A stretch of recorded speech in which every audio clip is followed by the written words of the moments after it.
right, Emily, where are you? Following students like that? Are you kidding me?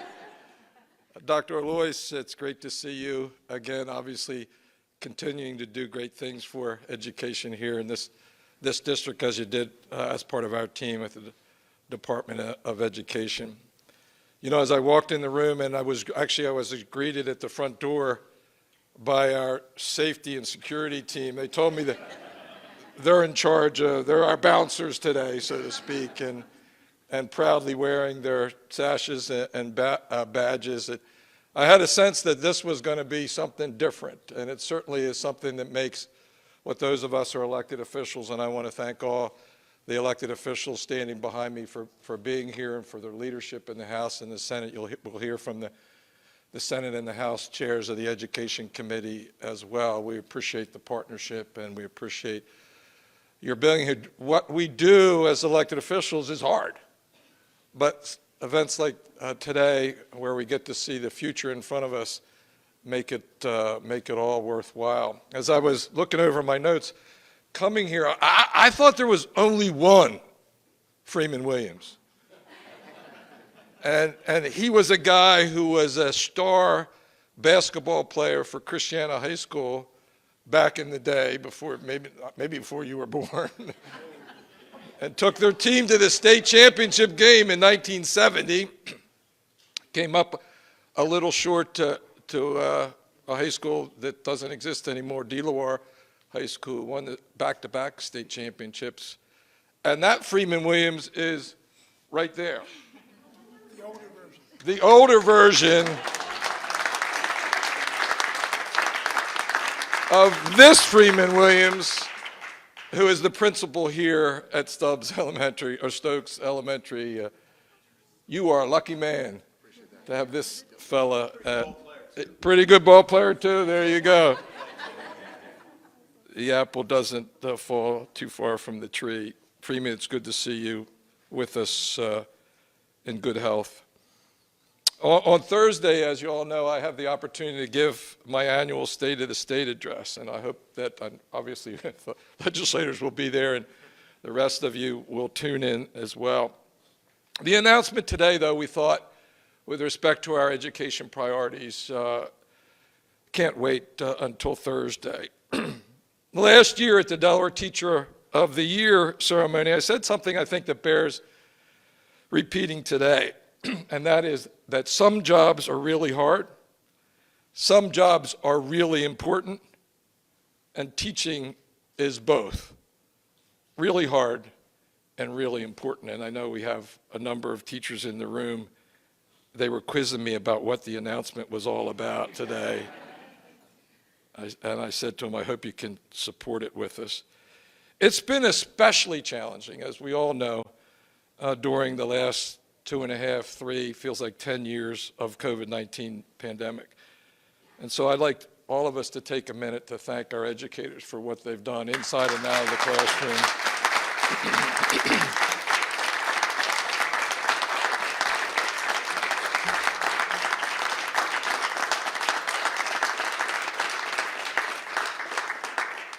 It's really impossible to overstate it, but it's certainly been a tough time to be a teacher anywhere in our country, actually around the world.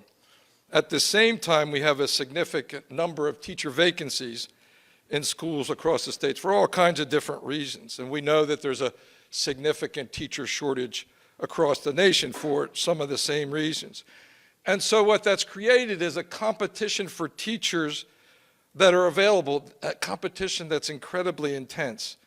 And states around us have been raising their salaries to be more competitive and to outcompete the state of Delaware. We will not be outcompeted by states around us.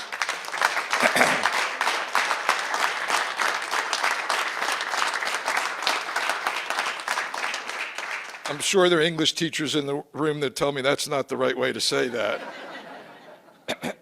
And so here in Delaware, we established, along with the DSEA's encouragement, the Public Education Compensation Commission, which is ably chaired by our Secretary of Education, Dr. Holodick, and you'll hear from him in a minute. The challenge is their report isn't due until November. And so we've got a lot of work to do before November, so we need to do something before that for the issue of teacher salaries.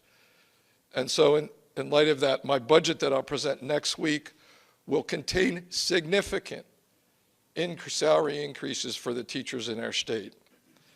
That will help us stay competitive with states around us and fill so many of the vacancies that we have.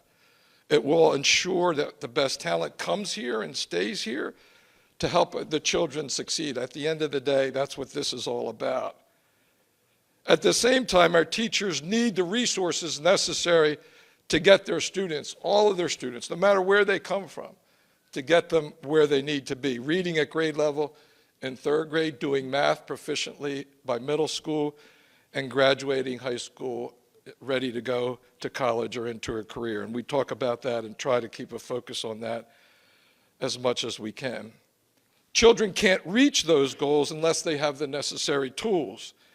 And that's why I'll also be announcing that my budget will include an increase in opportunity funding to over $50 million from where it is today. And that's a big thing.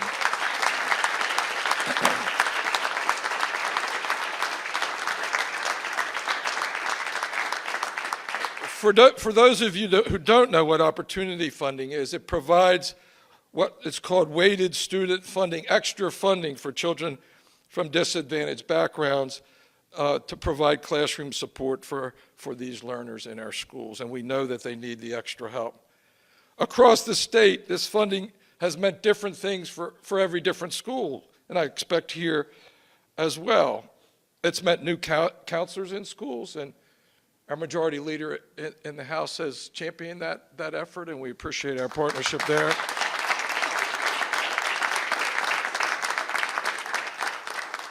Mental health supporters, reading and math specialists, whatever those individual schools and districts determine they need. Last year, I did a little tour, went to a school in each of our 3 counties that have benefited from opportunity funding to see what they were doing.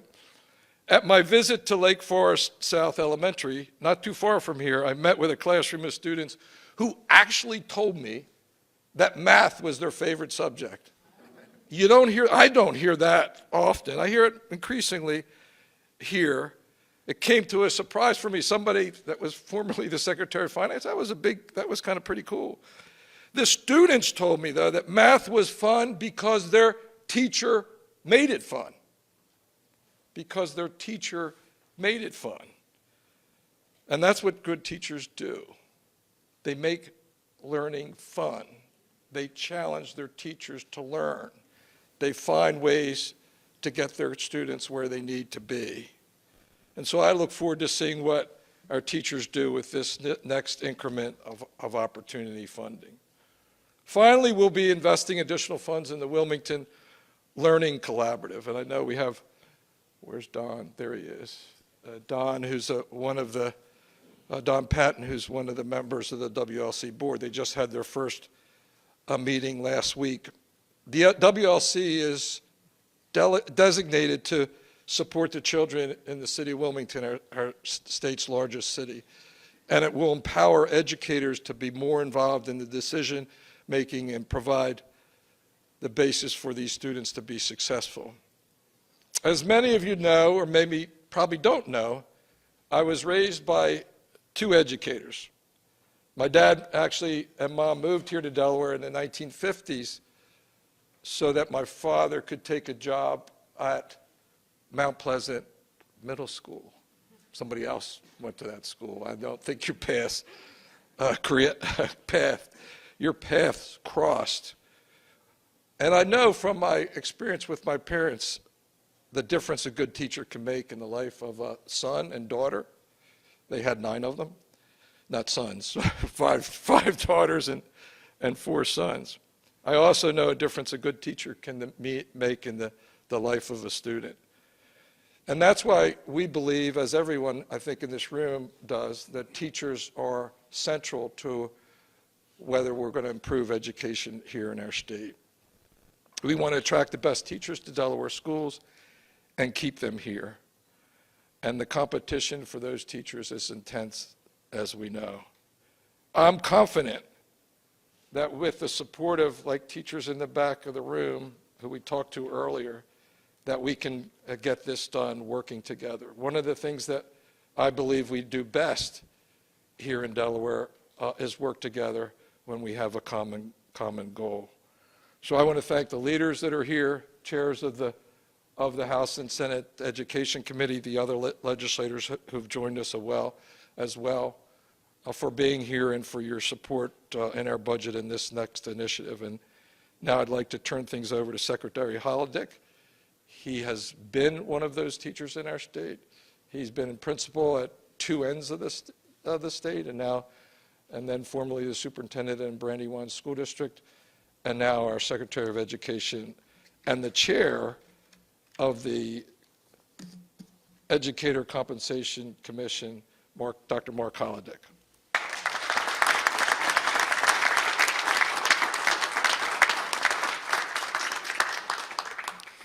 So I suspect that there are some in the audience who might not be overly familiar with what the Education Compensation Committee is. So just to articulate, the acronym is actually PEC.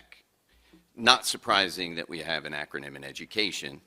We have an acronym for everything, right, in education. So it's the Public Education Compensation Committee, and the sponsor of that bill, Senator Townsend, is here today, along with a number of other co-sponsors, legislators who worked very closely with, a number of organizations and people to pull this committee work together. And that work has been going on now for a little more than 5 months.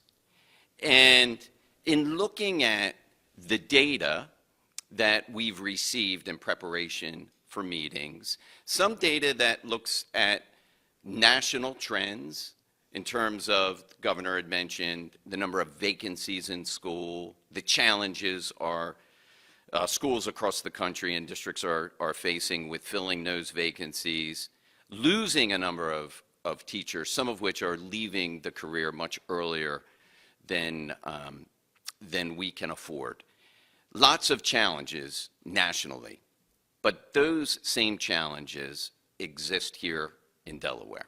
We know that, again, both based on the data that we're looking at, as well as the conversations that we're having with superintendents. So Matt Burrows, who was the chief of the chiefs this year in Appoquinimink, he and I have talked about, he's here today, he and I have talked about this ad nauseum, the challenges with recruiting and retaining really strong teachers in our buildings, right? We've talked with HR directors. We've talked with DSEA, who is represented here today. We've talked directly with teachers,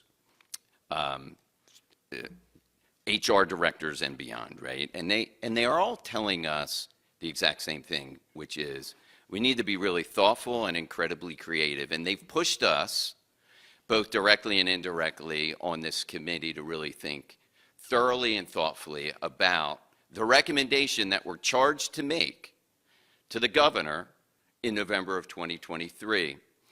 But in all of those conversations that are happening, including directly with the governor, one thing has become crystal clear, and that is we can't afford to wait until November. So I applaud the governor and his team for putting together what is going to be a rather robust and very forward-thinking plan to address the issue of filling vacancies, being ahead of the game in regard to the season of recruitment this upcoming late winter, early spring, to address this issue in an effective way. So the governor will be announcing in his State of the State and in his budget request, I don't know how specific he'll be in the State of the State, but I know in his budget request it'll be the following: a 3% increase across the board for all educators and for all teachers in our buildings.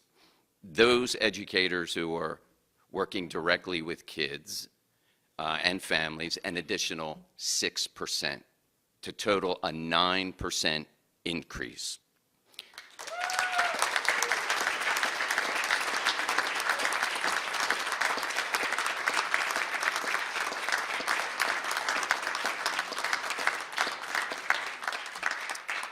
The governor had mentioned surrounding states and some policy that they have passed recently and how important it is for us. I mean, this language is actually included in that legislation, in the bill that's pushing the PEC group, and that is we need to be regionally competitive.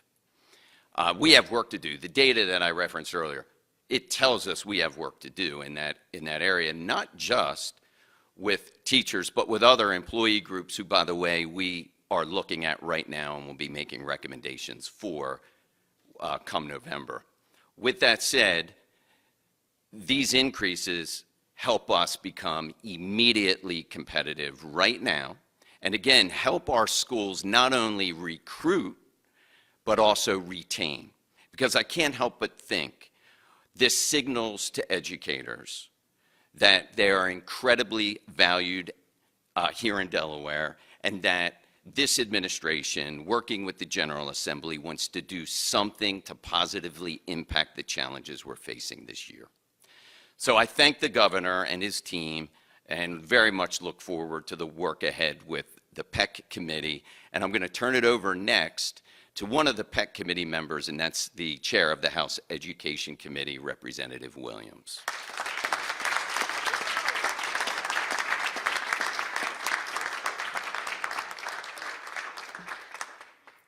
Well, that's exciting. And thank you, teachers, for everything you do each and every day. Good morning, everyone. Good morning. Wow, I feel like I'm a teacher. I would like to thank Governor Carney for making educator compensation a priority this year. As a former Red Clay School Board member and a member of the House Education Committee since being elected to office, I have seen how we have talked about the need for increased education compensation countless times. If we want to recruit and retain quality educators, we need to provide them with a respectable salary at the beginning of their career. We must also continue to support them throughout every step of their profession, which is why I've led and worked with my colleagues on legislation like Grow Your Own, year-long teacher residency programs, and increased funding for special education students. I have heard from so many and seen firsthand how these programs and funding impact our students and educators, keeping them in the state. I know how committed our educators are, and I would like to thank them for all they do each and every day for our students. Yes.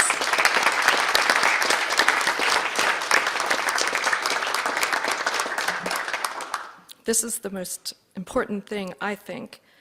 Educating our children is one of the most important jobs one could ever hold. And we should pay educators a salary showing that we believe it is the most important job. I look forward to the continued work on the Public Education Compensation Committee. Thank you again, Governor Carney, and to my colleagues for your continued commitment and investment in public education. Thank you.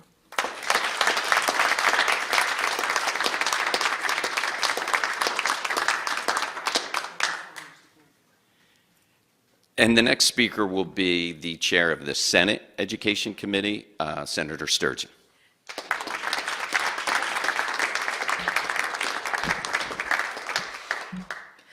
Well, with that announcement, I'm thinking about going out of retirement from teaching back into teaching. Now I can make some good money.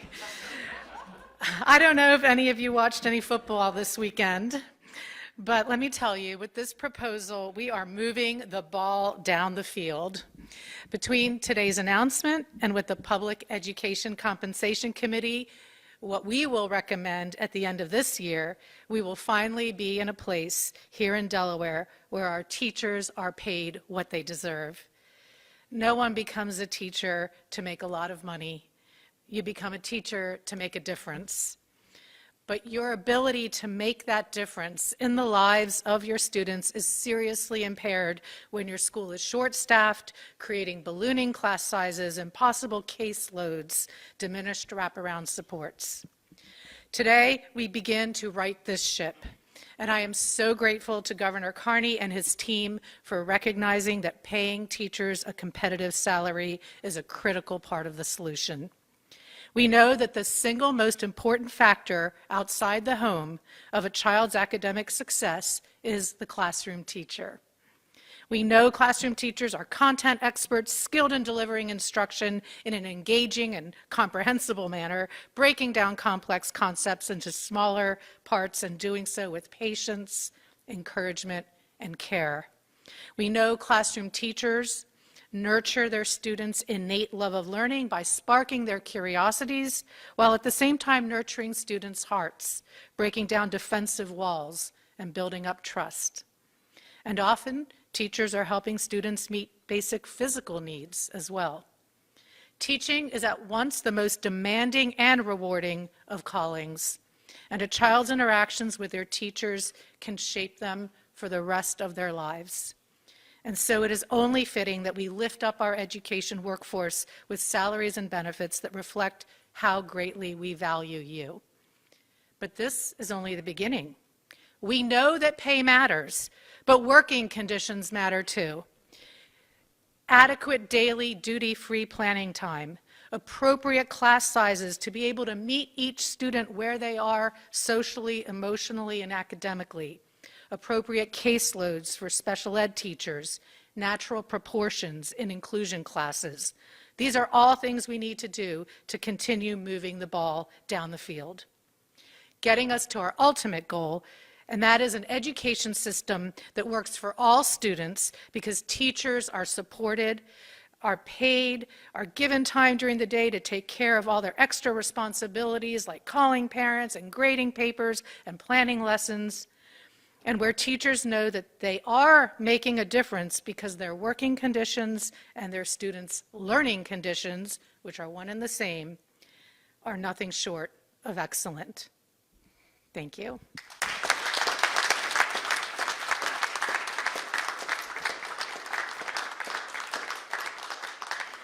And now let me introduce DSEA President Stephanie Ingram.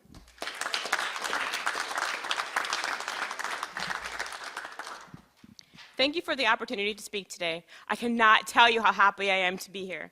First and foremost, I would like to thank Governor Carney for taking the first of many meaningful steps toward elevating educator pay to a respectful and professional level. Thank you very much, Governor.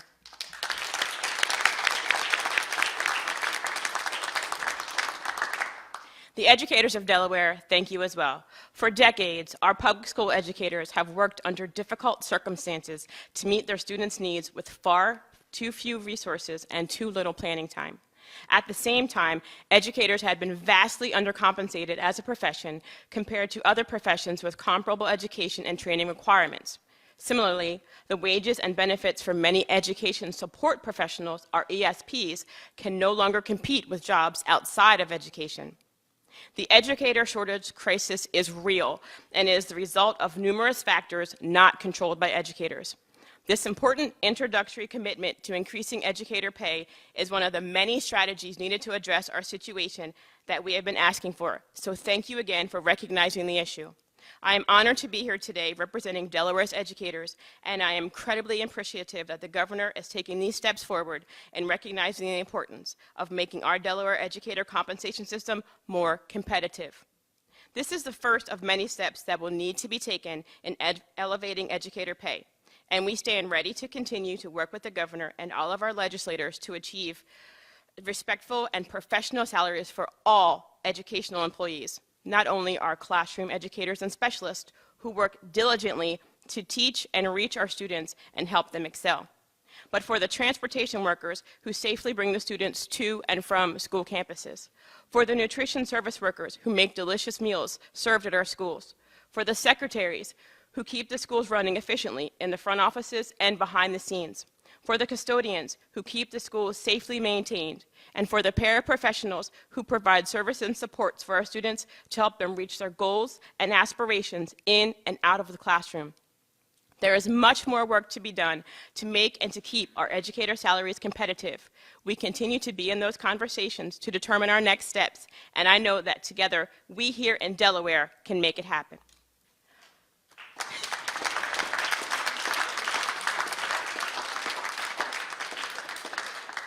I always say, and you heard Senator Sturgeon say too, that our teachers' working conditions are our students' learning conditions. And if we continue to act like the lack of educator compensation isn't directly adversely affecting our classroom and students, then we are not being honest with ourselves. This increased support and sustained attention to concerns like this and our continued effort to raise educator pay to a respectful level, we can continue to implement effective solutions against the educator shortage by recruiting and retaining, more importantly, retaining quality educators in Delaware. On behalf of those educators, thank you again to all involved for taking this much needed and meaningful initial step in educator compensation.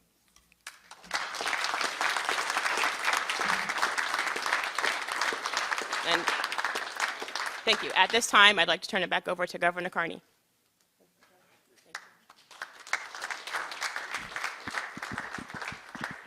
I hope the Eagles move the ball down the field like we're trying to move the ball down the field as well. So to guys and gals on the Safety and Security Committee, good job. Everybody's intact here, no problems.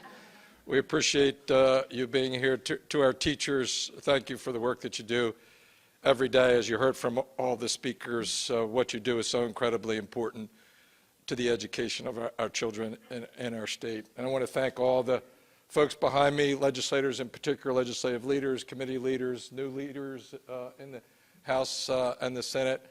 Dr. Alois, thank you to you and the other, Freeman Williams, who's the principal of this school. I'm never going to be able to get over that, Free. I don't know how I can. And last but not least, to all the students here at Stokes and across the state. This is a meaningful and important move by all of us, and we look forward to getting it done and with all the issues that face the legislature this year. Thanks all of you for coming.